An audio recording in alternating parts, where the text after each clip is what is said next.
to talk about getting started in business today, shall we? So, I've talked about how much capital that you need if you want to start a business like mine. Some businesses might not need that much. I mean, obviously you need to get your electrics and your water and everything sorted out in the building. But if you're using an online business, you don't need to spend that much. Has it been a struggle? The first year in business? Most probably. You know, definitely.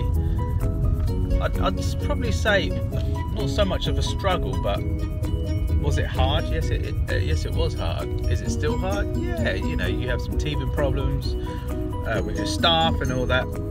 You've got to remember that staff is always, there's always going to be certain problems with staff, you know.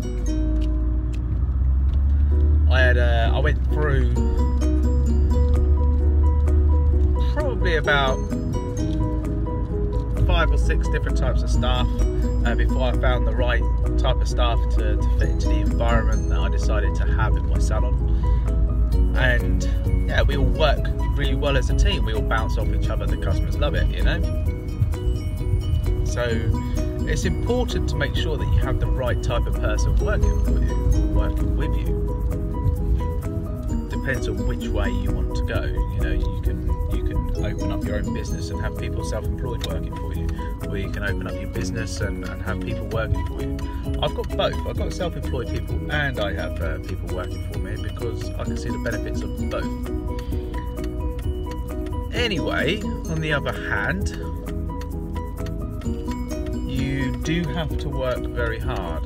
You know, it doesn't come easy. The first couple of years, I went on the holiday the first year because it was simple enough to take time off then. You know, I was busy, but I wasn't hectic. And now it's easier to take holiday, which I'm glad. And the one thing I would say, obviously, you need to work smarter. Not so much harder, but smarter. Reason for that is you need to leverage yourself. You need to put on yourself that value. How much are you worth in your time? Now, when I first started out, hairdressing and, you know, haircuts back then were ridiculously cheap. Now, I almost charge £50 an hour for my haircut. Which is quite a lot, really, when you sort of think about it. I mean, some places they charge a lot more. It depending on what type of market you've got. One thing I have noticed is if you build your reputation up, it takes a long time to build a good reputation, but it takes one person to destroy it. So, you know, you have to remember that you have to stay on the ball all the time. This can be quite hard, but you make sure everybody works up to the same sort of standard as you. So, you know, that's why I'm there, to make sure that everybody's working the same sort of standard as me, and at the same time, you know, I'm giving them the motivation to work up to that standard. If they say, oh, I don't know whether I can do that, I'll be like, yeah, you can. You just do this, this and this, and all of a sudden they feel more confident in themselves and they end up, you know, doing the job right, which is great. Leveraging yourself, as I said, if you leverage yourself so you are worth more, you seem to attract a different type of clientele. Now, my clientele vary. I do have some people on the mid-range. When I say the mid-range, you know, like the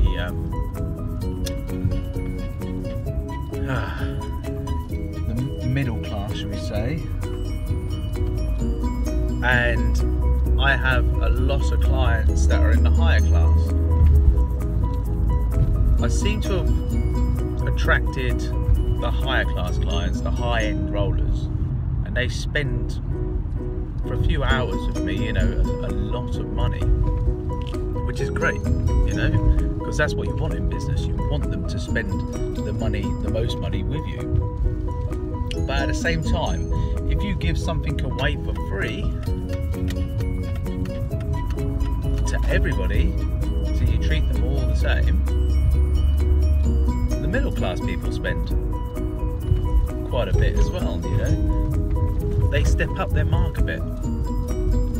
So it doesn't matter what type of class of people that you have on your list or anything, on your clientele, but what happens is, if you give them something for free, they'll appreciate it. So always add in a freebie now and again. I think that's good business sense if you do that, you know. Also as well, if you take your time with making sure that you give them the time and the effort and everything alongside of that, you'll end up having a strong clientele base.